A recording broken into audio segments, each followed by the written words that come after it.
నేను రుజువు చేస్తే మీరేం చేస్తారో చెప్పాలి కదా. పౌరుషం ఎవరికి ఉంది ఎవరికో తెలుస్తుంది కదా. పాలమూరు పౌరుషమా లేదు కల్వకుంట్ల పౌరుషమా చెప్పాలి కదా. తన్నీరు పౌరుషమా చెప్పాలి కదా. I stand by my word. నేను ఎప్పుడు కూడా తోక ముడుచుటోని కాదు, పదవులు కాదు నాకు ముఖ్యము, నా ఆత్మగౌరవం నాకు ముఖ్యము.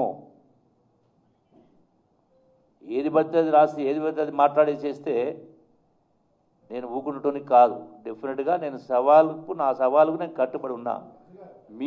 మీ పౌరుషం ఏంది? మీరు రాజీనామాలు చేస్తారా ఏదో చెప్పాలి కదా. మీరు చెప్పి ఇప్పుడు ప్రశ్న చెప్పిన టైం ఇప్పుడు 11 అయింది, నా 5 గంటలు అంటే ఇంకా 6 గంటల సమయం ఉంది. ఈ లోపల మీరేం చేస్తారో చెప్పండి. చెప్పి ప్రెస్ మీట్కు సాయంకాలం 5 గంటలకు ఎక్కడది